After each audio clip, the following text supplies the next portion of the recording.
Yeah. Live and direct from the new planet Earth, where pandemics are plenty, but the girls are still pretty in fashionable dresses. You know what I'm talking about. Where ignorance is bliss, and you ain't gotta give a about no code.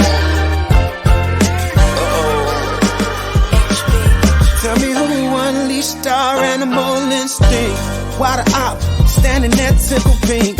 Have a drink, no more liquor. Got a poison. One thicker, one gangster, one hole in the desert for the snitch. What happened to the cold? What's this? Welcome to the Franchise Podcast. I'm Joe Arrigo. With me is my partner, TQ. Yeah. Back like we started. Ebony and Ivory in this joint. Reminiscent of the pandemic years doing it. Believe that. Yeah, man. Nye's under the weather, so it's just a two-man show today. We got a lot we're going to get into. We're going to talk a little more rap beef. We're going to feel a draft. We're going to talk some boxing. But first, let's get into the Lakers' woes.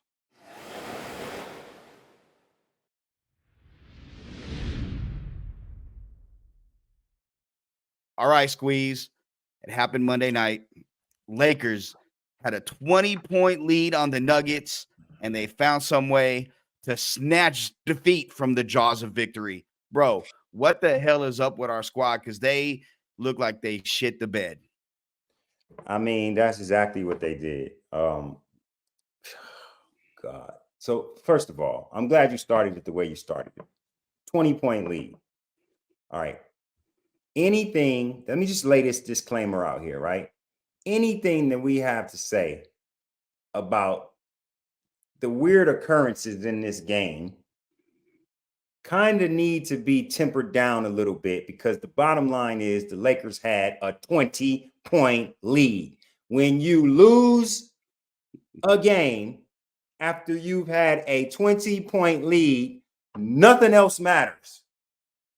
That being said, this team, man, normally the Lakers come into anybody's arena, or you come to crypto.com, and they're bigger than you. They beat you with strength and size and pretty good defense. The problem with the Denver Nuggets is they're just as big. They play just as well on defense, if not better.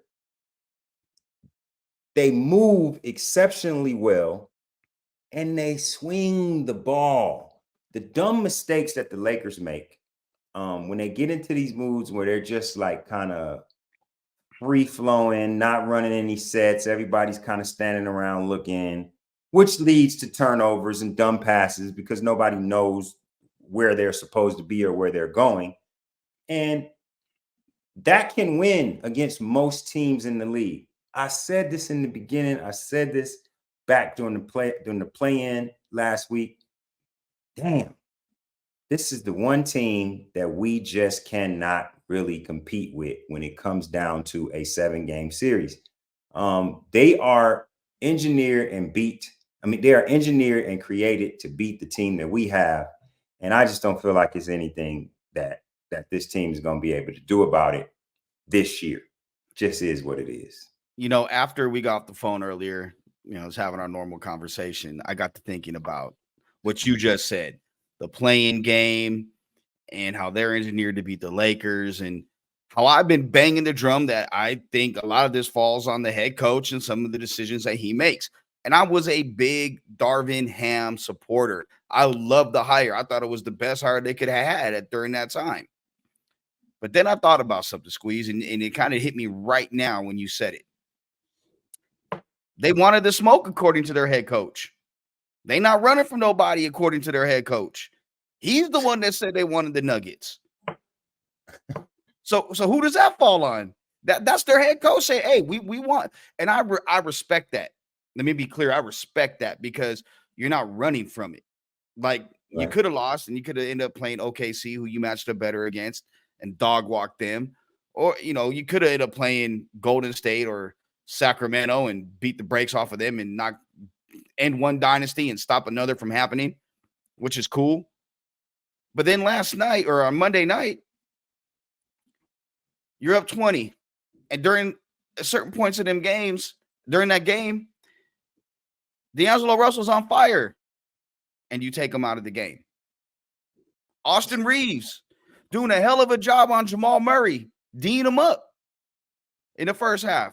Second half, you don't play him as much and you put somebody that played in a handful of games on him. And then in the fourth quarter, the most egregious thing there is, Anthony Davis didn't score a single point. Now, I'm not getting on the officiating yet, but AD didn't score a single point in the fourth quarter. How does one of the 10 best players in the NBA, a guy that should be Defensive Player of the Year, but he's not going to get it, a guy that you're paying super max money to, a guy that's supposed to be your lead dog, not get a point in the fourth quarter? You want me to tell you? I do. To me, it falls on the coach. I disagree. I said this last week or a week before last. After a season, 2 seasons, 2 training camps, you understand what you have as a head coach. You understand what you have. There is no player in the league, in any league, that doesn't have a weakness, right? Anthony Davis balled out last night. He balled out the first game. He gave Joker all Joker can handle. Joker could not stop AD. He normally can't stop AD. The flip side is AD can't stop Joker, and he can stop pretty much everybody else. That's just the bottom line. AD has never been known as a guy with an unbelievable motor. He doesn't have it. He's not built like that. So if you're going to have him chasing the Joker around all game long, which is a hard and daunting task, right?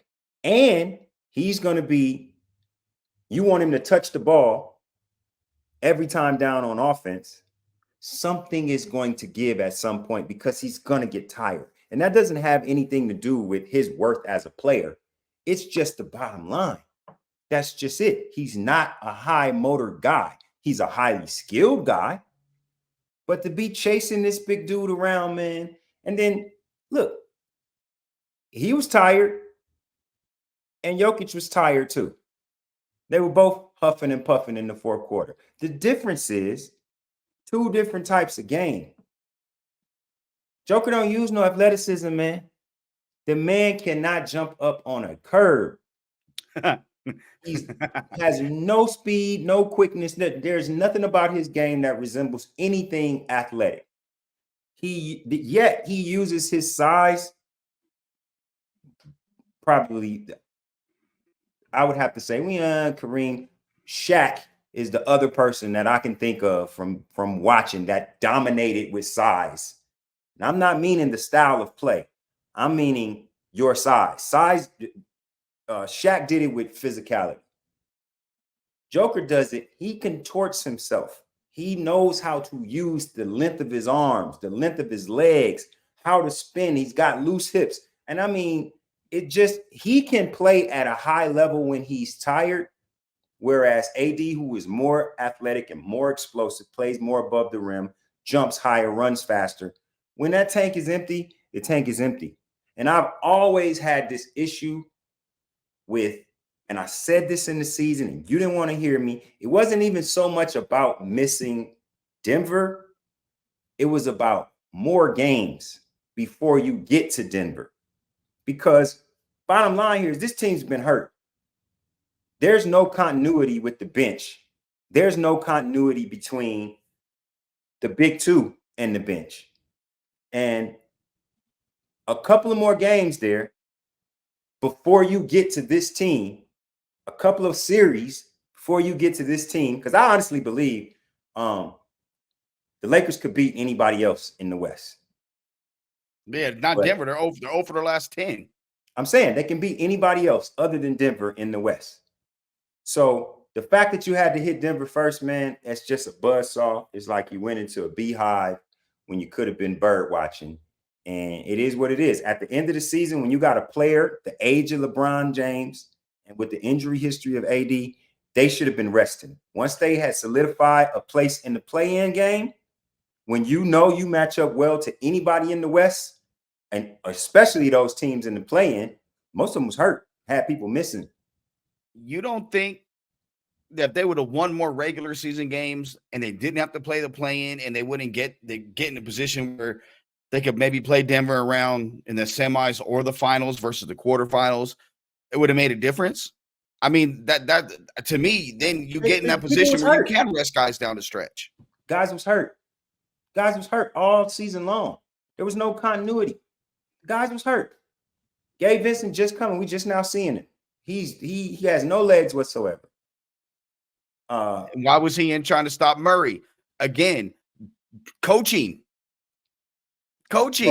So you think, when is the last time you seen Jamal Murray have the type of first half that he had? I've never seen it. Maybe back in the bubble or something like that. It was a few years ago, but I mean, even with that, a while, not since he's been Mr. Jamal Murray that has introduced himself to us as he has. Like, that wasn't gonna last. He just was not going to continue to play that bad. And you say Austin Reeves was stopping him. No, he was stopping himself. Austin Reeves wasn't doing nothing to Jamal Murray. He was missing shots. Like, look at Hoochie Mama wasn't doing anything. He was too busy being chased by the midget. Yeah, real talk. He wasn't doing anything. And that's what it is. What it's going to take for the Lakers to beat this team, I don't think the Lakers are capable of, because they don't play a perfect game. When Rui is balling, D'Lo is off. When Austin Reed and D'Lo are balling, Rui is off. Like, you got to have a 100% effort, flawless game to beat this team. And that's just bottom line. The Lakers just don't do it. Now, do I believe that this team, as constructed, could? Yeah, I think they could. But it's going to take chemistry and continuity. It's going to take guys getting full training camps and full seasons, and they don't have it. Well, it also will take some better officiating. Monday was not a good day for officials across the board. Not in Major League Baseball. Did you see what happened there with Aaron Boone? You know, the guy sits up for the crowd. He throws the manager out for one reason. And then you got the officiating in the Laker Nugget game. Monday night, D'Angelo Russell goes to the rack. MPJ, Michael Porter Jr., whacks him across his face. They call the foul. Denver challenges it for some reason. And then New York, who's in charge of the replay, goes and says, nah, it's no foul. You clearly see an arm across the, like, literally it looked like Bruh's Barbecue, slap your mama. Like, it was just, no. And I can understand the frustration, because you feel like you're going 6-on-5 or 8-on-5. But at the same time, as bad as the officiating was, the Lakers need to take care of business. And that's something that they have that game won, steal that game. You come home to crypto. Let's say you win 2 there. You're in a good position to have a commanding lead. Even if you win 1 and 2 at crypto, you've proven that you could go to Denver and win in Denver. Right. Well, now what you've proven is you go to Denver and you can give up 20-point leads because they're in your head. And I think that's the biggest thing, bro. Like, let's just call a spade a spade. The Lakers are mental midgets. They're not mentally tough. They literally, you look at other teams, you look at Denver, you look at Boston, you look at Miami, you know, even with Jimmy Butler out there, they're struggling, but they're mentally tough. Milwaukee with Dame, they got a killer, mentally tough.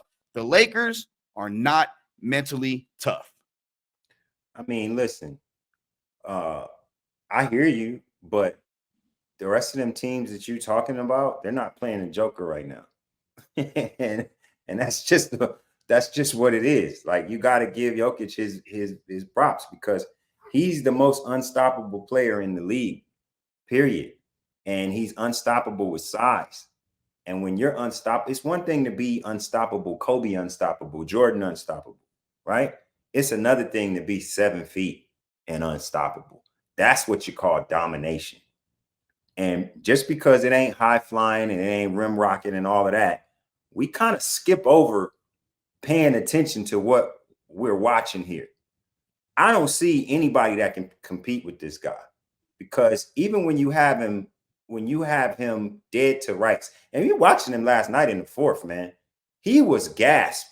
He was gasping for air. He was breathing hard. It wasn't easy, and he went off. He was able to pull something deep Mentally because tough. athleticism is not needed. He's learned how to be dominant without being athletic. And I don't know if anybody else has even prepared throughout their basketball playing careers, from high school all the way up to the NBA. I don't know if it's another player that anybody has been able to play against to get them ready for that. So yeah, I get it. Like I understand to a certain extent, but it's just demoralizing, man. You can play your heart out. I mean, look at AD's stat line last night. Can he play any better than that? Yeah, he could score three more points in the fourth quarter, and Lakers would have won. Hey, man, he ain't have it. I mean, they don't have it right now. What can they do to change it? Do you think they I'll tell you what they could do. D'Angelo Russell could play defense on somebody. Okay, I would like for us to put together a reel of just highlights, everybody else's highlights, and just pinpoint where D'Lo is on the. He has no clue what to do or where he's supposed to be on defense. Look, props to Austin Reeves, right? Not athletic, not big, not a great defender, but knowledge of where you're supposed to be on the court, knowledge of where your assignment is.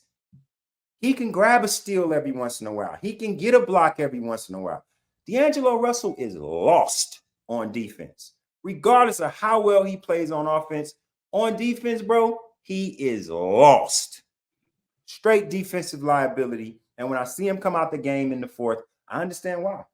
Well, look, when we talked about this Lakers team when the season began, when everything was hunky-dory, and we thought it was them and the Bucks going to play for the title, the one thing I didn't consider was I look back at other teams that have won titles. They have a guy that, quite frankly, is a tough guy that will take up the slack on the field or on the court, on the field, whatever.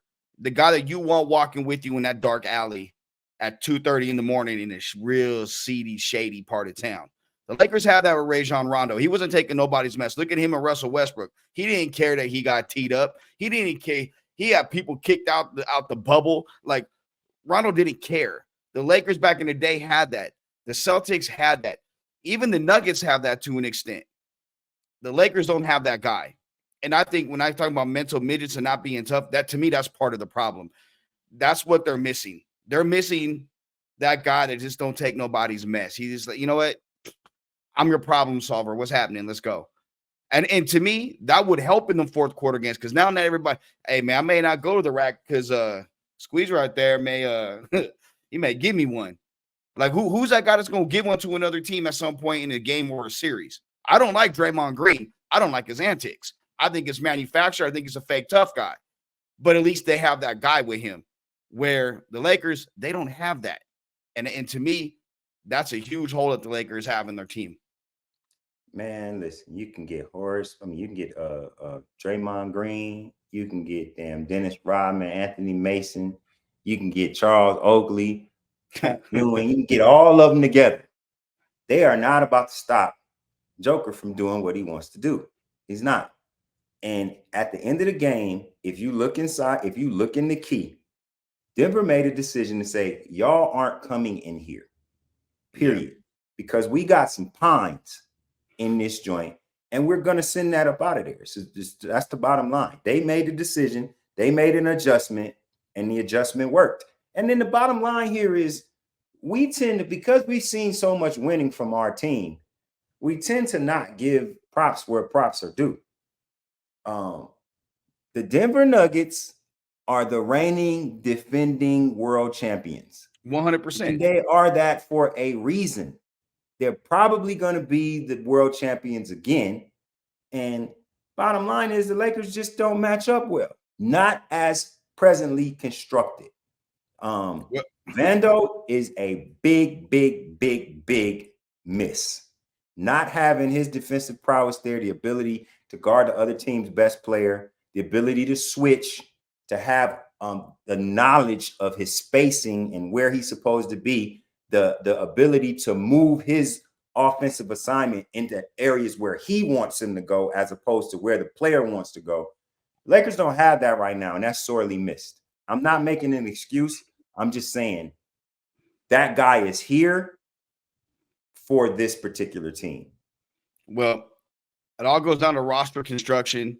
The Lakers roster construction looks flawed right now, but the NFL's period of roster construction starts today when the NFL draft takes place. We got your Raiders draft coverage kind of covered right here with what's happening right next. But first, let's take a quick break. We'll come on back with Raiders draft talk.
All right, we're feeling the draft on the Franchise Podcast. Joe TQ and Nye's out today. We're doing the show remotely, and man, it's that time of the year. It's draft time, baby. Oh yeah, you see me, right? Got my brand new Raiders draft hat, right? Just like the players.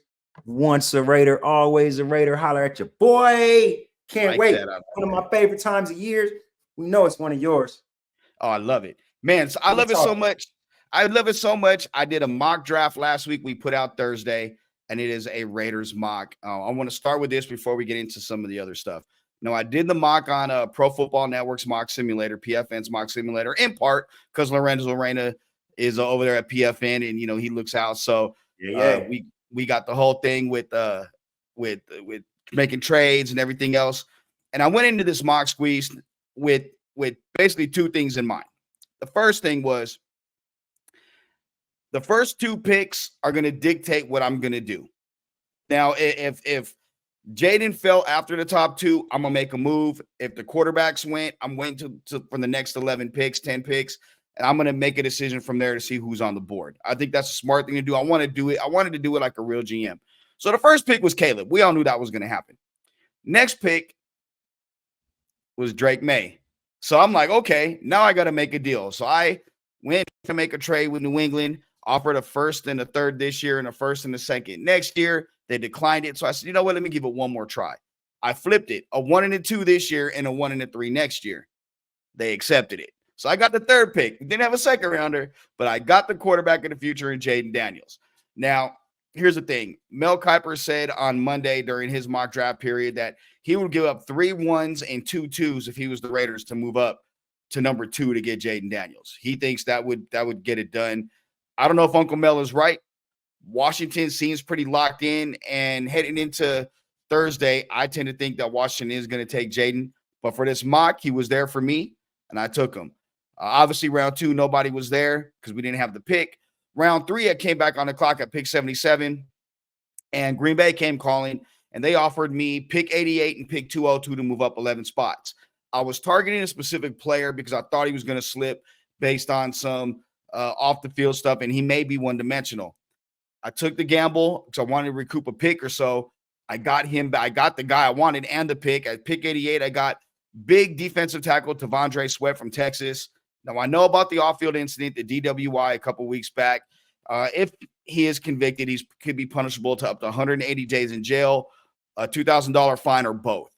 But this is the first time this dude's ever been in trouble. He's a big dude you could put right next to Wilkins, next to Kuntz and Mad Max, and you got a big line. Now you have your line rotation there because you still got Tyree Smith coming off. You still got the other 2 big linemen, Butler and them that they brought back that can go out there and create line depth. Your defensive line is solid at that point. The next pick was round 4. I took offensive tackle Blake Fisher from Notre Dame. Big guy, technically sound. He could use some strengthening in his lower half, but the technically sound stuff would work for me, and he can get stronger once you're in the league. At round 5, I made a trade with Cleveland. I added a couple more picks. I picked up a guy who I think is a really, really good corner. If you go watch the film, his name is Elijah Jones from Boston College. Long, physical, great hips. Was coached by a guy in Halfley, who was the head coach in Boston College before he went to the NFL.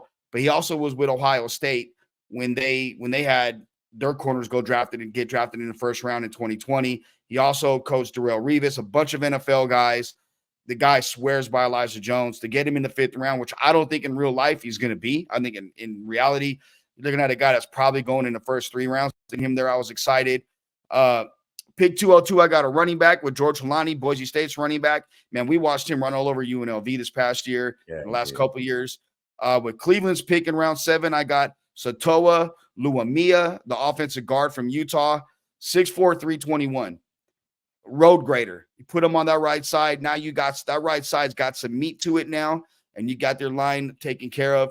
The last couple of picks in round 7 was, again, all projection guys. Cornelius Johnson, receiver from Michigan. Speed guy, can get out there and run. Good size, kind of raw.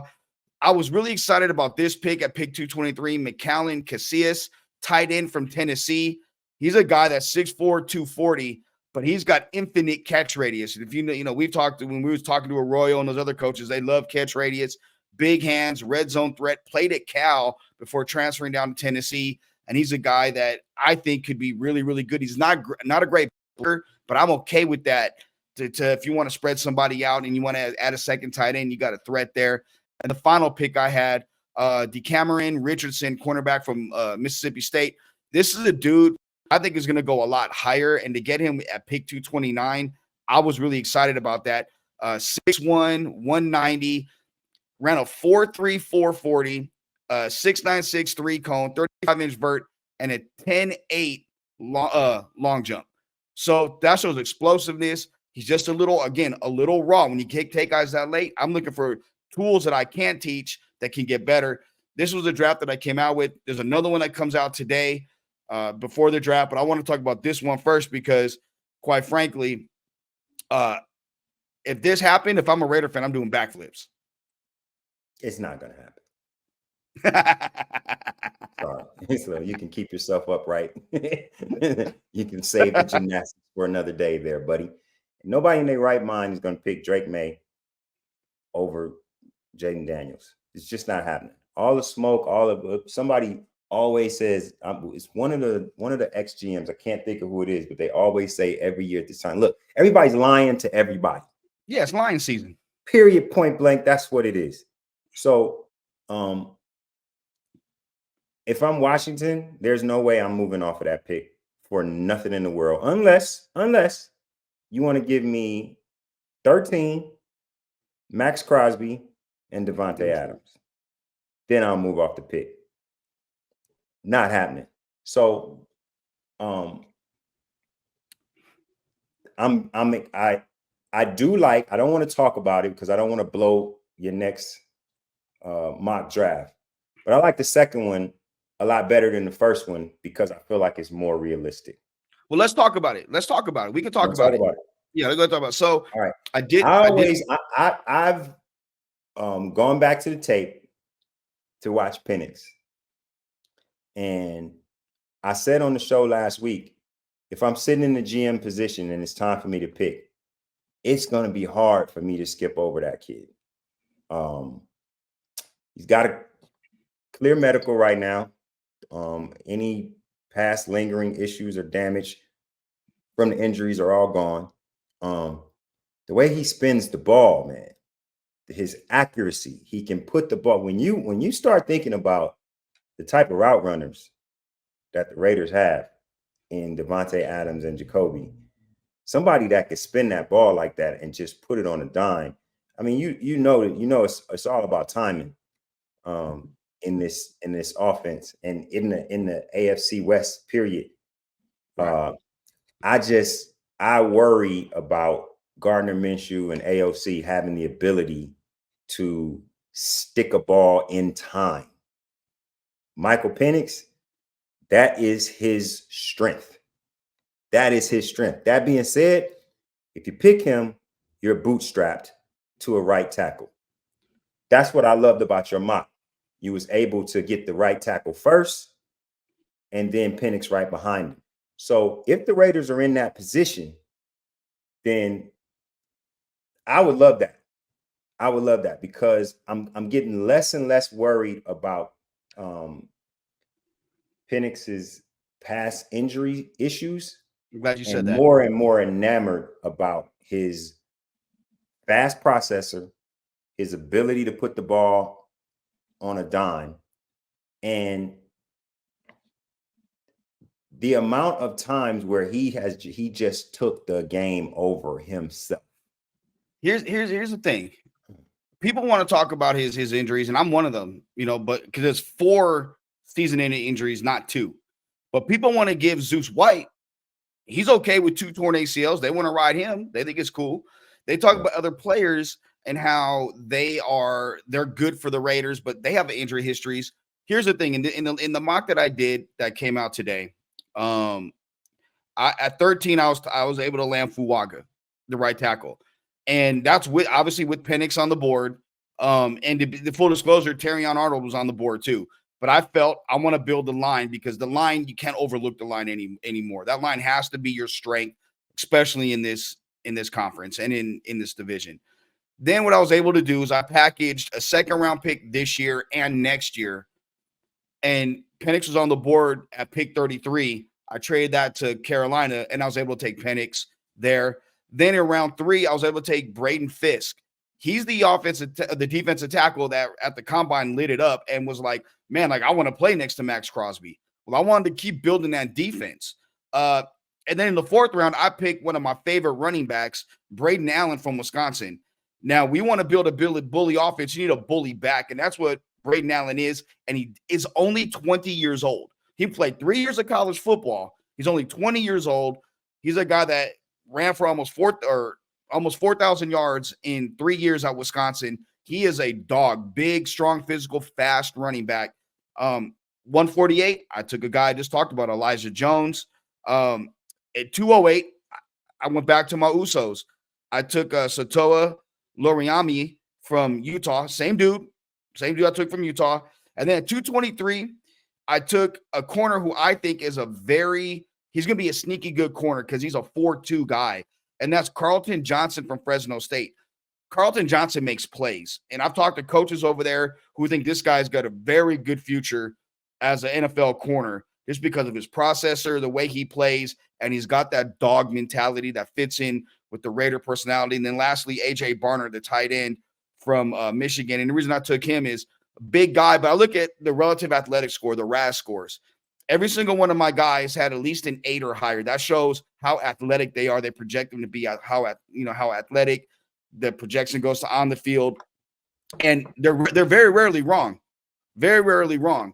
So for me, this draft, this would be my ideal Raiders draft. I wanted to add more picks, but I mean, after getting Penix, I was like, okay, no matter what, I got the right tackle and the quarterback. This is an A draft.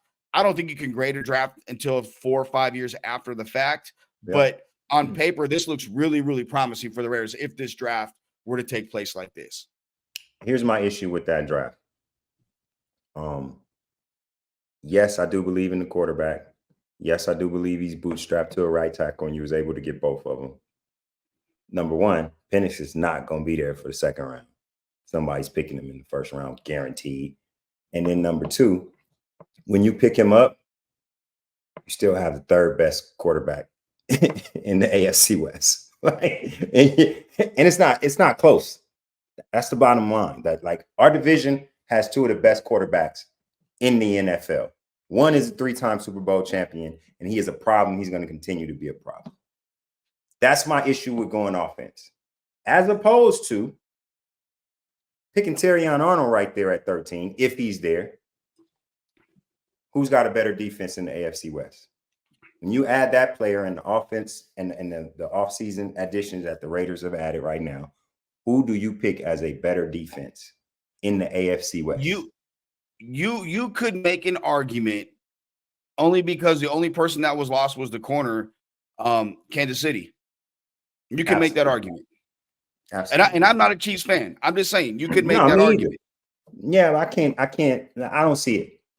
I don't see it. And if it is there, it's a lot closer than a rookie coming out of the Pac-12 versus Patrick Mahomes, one of the best players we've ever seen. So my thing is, the Raiders need to lean on the best side of the ball. The best side of the ball is the defense. Now, if you got a talent like Jaden Daniels there, then to me, it says that, okay, this guy's particular skill set can pick apart the defenses in the AFC West because of the fact that he can use his legs so well. But again, every time I think about what's in front of the Raiders, it's 4 games versus Patrick Mahomes, Super Bowl champ, and now Justin Herbert / Jim Harbaugh. Let me go. It's not going to be easy, man. I wanted to spell something too. There's a couple things. One, there's an internet rumor that Justin Herbert is going to be traded to the Vikings for both of their first picks. One, that's not going to happen because of salary cap. 2, there's no way the Chargers are going to trade Justin Herbert anywhere anytime soon. Not about to enter his prime years. Trade Justin Herbert and watch Jim Harbaugh have a heart attack. That's the reason why he went there. Let's just be real. Exactly. The second thing is Tom Telesco on Friday was spoke to the media, or no, excuse me, on Monday spoke to the media, and he kind of said that, you know, we're going to be aggressive when we need to be, depending on how the board falls, and we're gonna look at trading up and trading down. He wasn't lying. Like, it came out today as we record the show that they tried to move up to number 2. They were still trying to move up to number 2 with Washington to take Jaden Daniels. So I don't think that, you know, I think you're going to see him try to manipulate the board as much as he can with 8 picks.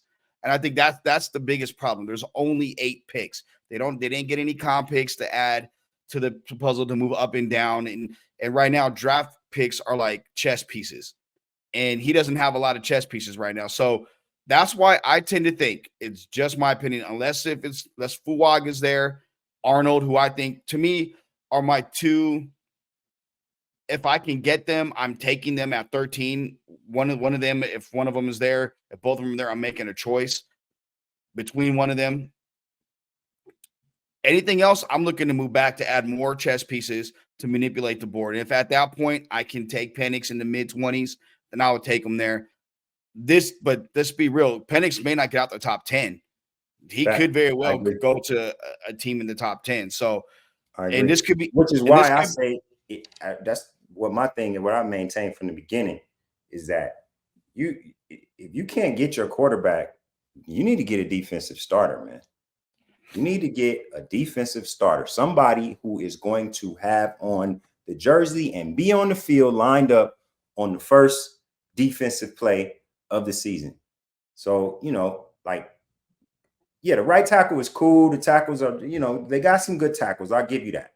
But I don't believe in these quarterbacks. I just don't.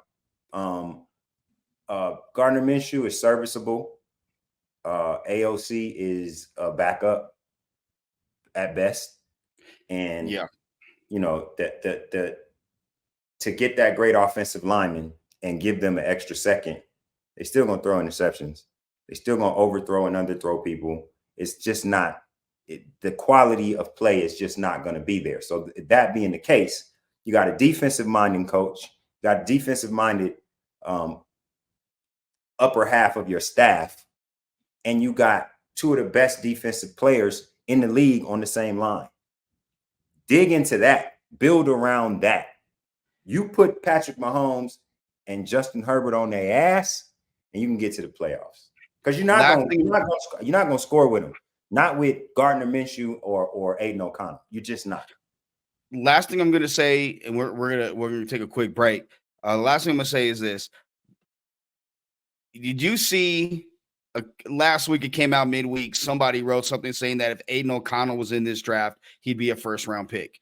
Let me go ahead and dispel that right now, because last year's draft was a shittier quarterback draft with 3, maybe 4 guys that were looked upon as guys that could play. The rest were looked upon as backups. DTR being an exception because he is raw and he's got a chance to be special. I talked to like 5 different people over the weekend. Like I literally was texting 5 to 6 people to say, hey, what do you think about this? And they said, whoever wrote it's delusional, that there's no way that in this draft, O'Connell would be a 5th or a 6th round pick. And the only reason that he was drafted in the 4th last year was because of who drafted him, because they thought he was the smartest guy in the room. That O'Connell is a backup. So I don't want to hear from anybody O'Connell is a surefire starter, 1st round guy this year. He wouldn't be in this year. He wouldn't be that in this draft. It's really there's 7 guys in this draft that they're looking at. Caleb, Jaden, Drake May, Penix, Bo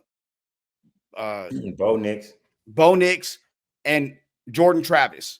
Those are the 6 guys that they're looking at. Okay, these are the guys that have a legit shot. Maybe Joe Milton, if he goes to the right system with his arm.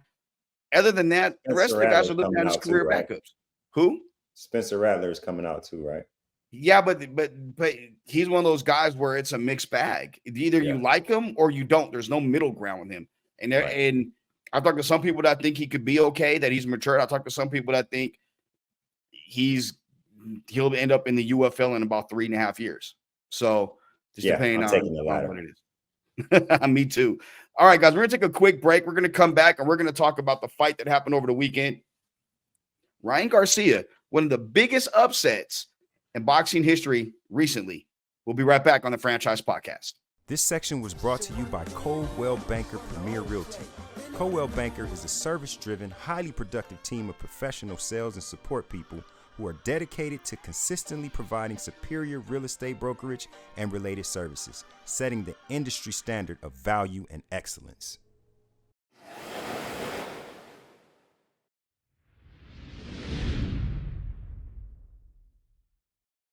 Welcome back to the Franchise Podcast. Okay, Squeeze. Over the weekend, Devin Haney, Ryan Garcia. I think we're kind of both pulling for Garcia because he was cool enough to jump on the main event, our combat sports show with Franchise Sports Media on Radio Row. Gave us some great sound bites. Look, either Ryan Garcia has got the brightest future in the WWE with the promo he's been cutting since January and the way he played it up, or he legitimately got some stuff going on, but when he got into the ring, it all clicked. Ryan Garcia scored a majority decision over Devin Haney. Shouldn't even been that close. Some judge had it as a draw, which I don't get that.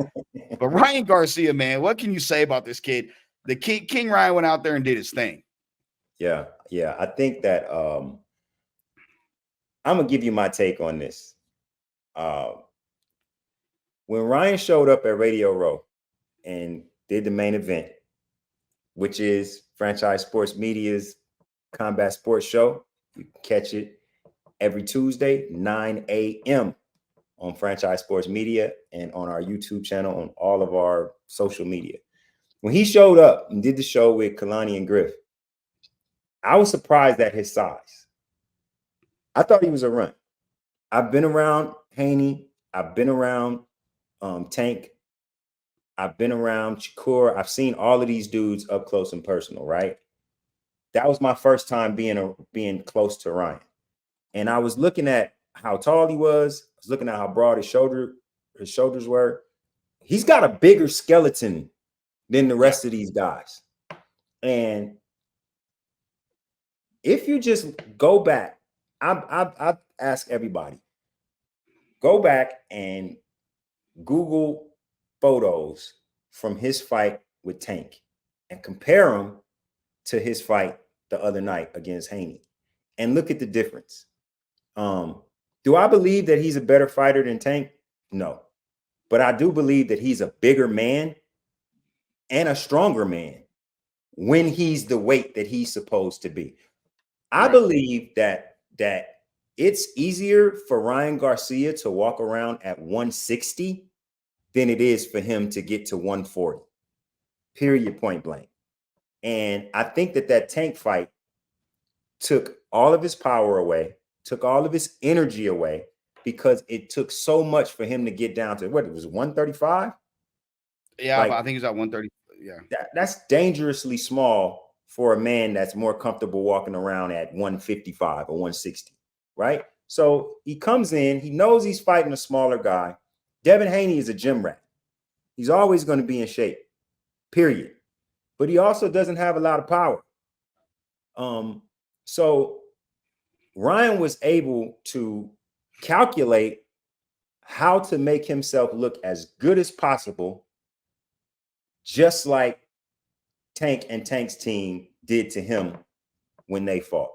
I believe it was calculated for him to miss weight. I don't believe he cared about getting a belt. I think he wanted to show the world that he was a supreme ass whooper, period.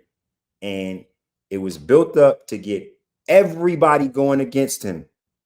I wouldn't, with all of the stuff leading up to that fight, I wouldn't have bet a dime on Ryan Garcia, even if I did think he had a chance. I didn't think he was working out. I expected to see him more out of shape than he was, because he was not in shape compared to what he would normally be. But he was able to punish Devin Haney because of size and strength. It's a business decision. When you're a boxer, where is the money? Back in the day, the money used to be wherever the belts were. It's not the case no more. And I think Ryan is walking around at a size where if he goes up, competition is way too much. You know what I'm saying? What, are you going to go up and fight Canelo? No. Yeah, I mean, Benavidez. Nah. Right? Or he's got to go down. He's got to fight these little guys, because where he is, there's just not a lot of money there. So I think it was a calculated risk. I think it was a hell of a boxing move, a hell of a business move. And this man was written. Everybody wrote him off last week this time, man. Nobody gave him a shot in hell. And he came out and showed everybody who he is. He rope-a-doped Haney all week, all leading up to everything. And I agree. He was bigger.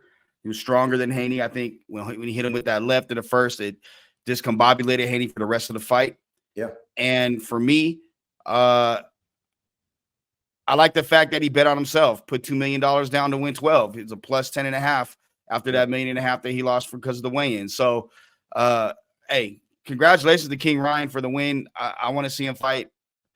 I want to see who he fights next. And it looks like Haney said that he's going to take some time off, according to his dad. So we'll see about that. Yeah, I mean, that'll be good for him, because he didn't look great. He definitely got exposed in this fight. Granted, he's fighting a bigger man, so what can you say about that? But I will say this about Ryan leading up to this fight. I think where boxing lost to MMA was in characters, right? When we were growing up, there was so many characters, like from Hearns to Hagler, Roberto Duran and Sugar Ray, even up to like Roy Jones and Mike Tyson. Like, you had so many characters. Huh? Prince Nassim. Yeah, exactly. I cannot leave my boy out. Yeah. And then like when Floyd came in and Bud and a couple of the other ones, like, the skill set is there. And if you're a boxing purist and you love to watch the Sweet Science, like, you have fun watching those guys box. But when you put the mic in their mouth, the character isn't there. It doesn't get you excited. And Bud will tell you, man, I'm not here to talk. I'm here to knock people out. You know what I'm saying? So, but Ryan definitely had has brought the character back, right? And some of the stuff he's saying, some of the stuff he does. Listen, I get it. It's absolutely ridiculous. But before all of that started happening, before he came on our show and started talking crazy, I ain't hear nobody talking about this fight. Then all of a sudden, leading up to it, everybody was talking about this fight. Yeah. I thought, one of the things that when it came to it, the actual fight, I thought that Oscar didn't like all the hoopla leading up to it in terms of especially the fight on Radio Row. I think that's part of the reason why he didn't show up. I'm just guessing that. You can see how he was looking during the press conferences, is almost annoyed with Garcia. And I think he was down on Ryan because that was his cash cow.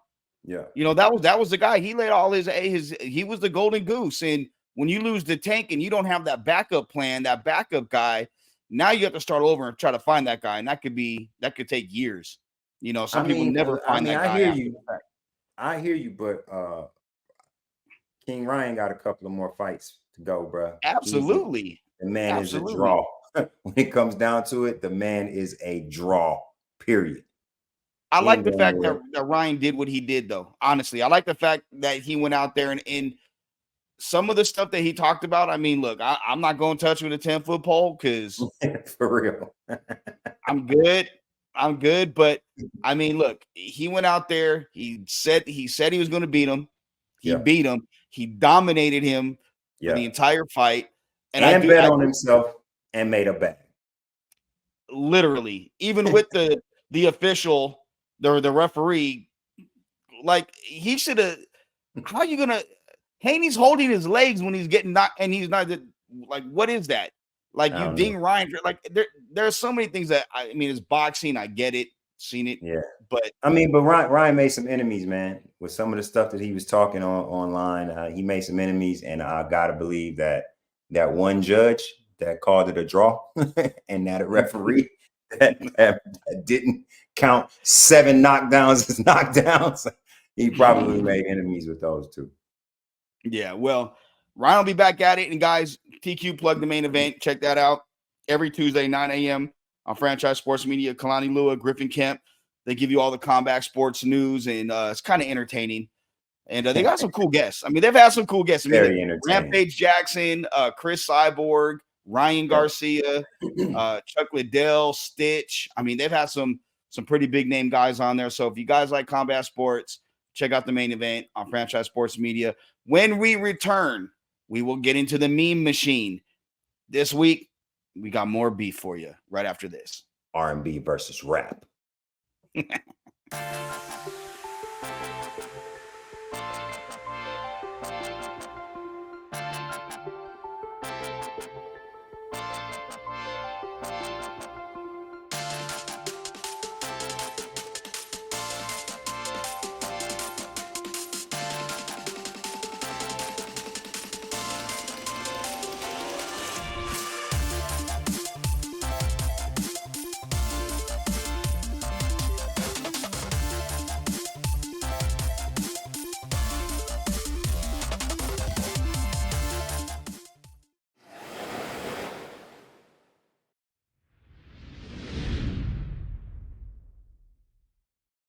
Welcome back to Franchise Sports Media. It is the Franchise Podcast. Joe, TQ in the building. Nye, get well, mama. Hope you feel better. All right, Squeeze. More rap beef. This time it's rap and R&B. Like, I remember somebody used to write a Monday morning beef article on Franchise Sports Media. Like he needs to be writing that about this stuff going on. For real. Hey, man.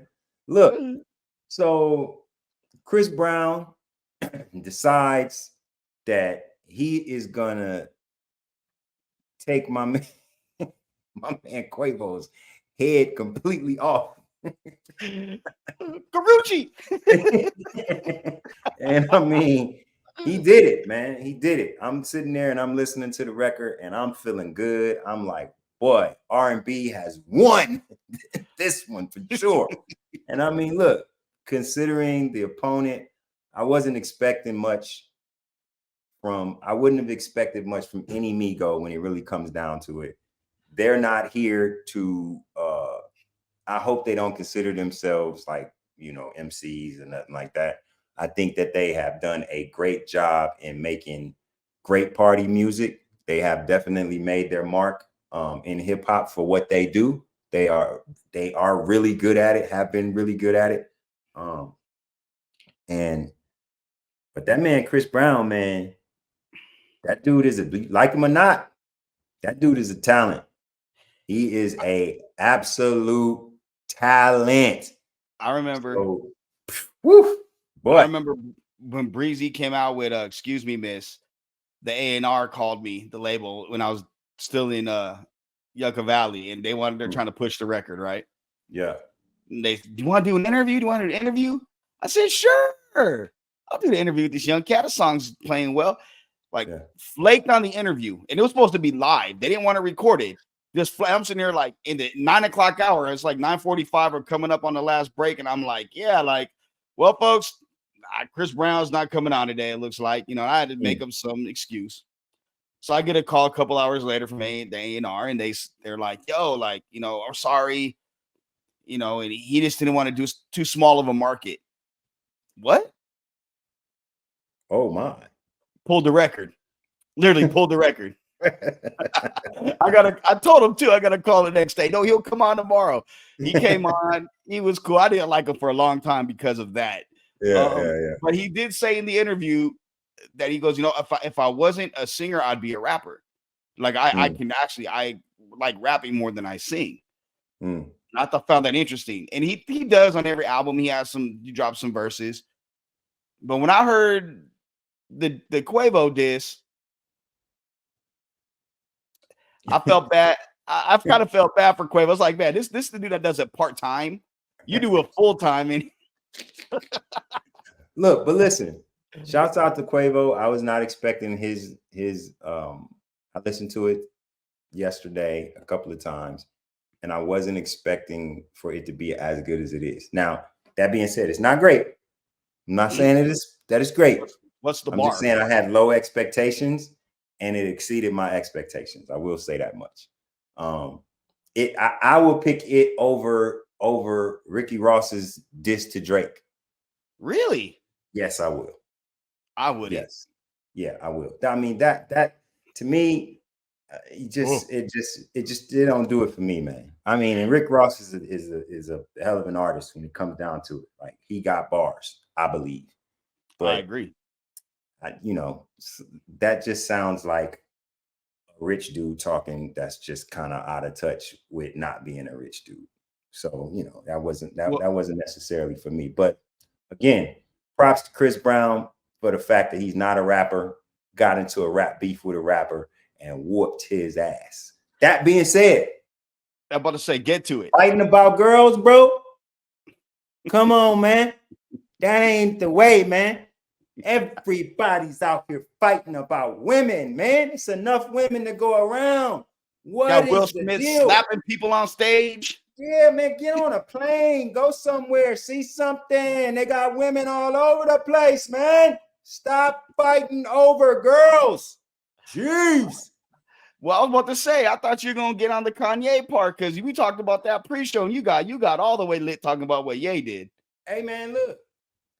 Listen, out of all of these disses that we've heard, now look, maybe I just expect from K Dot, and he's done so much that it's just like, yeah, that's good. That's just standard K Dot fucking spitting razor blades at folks.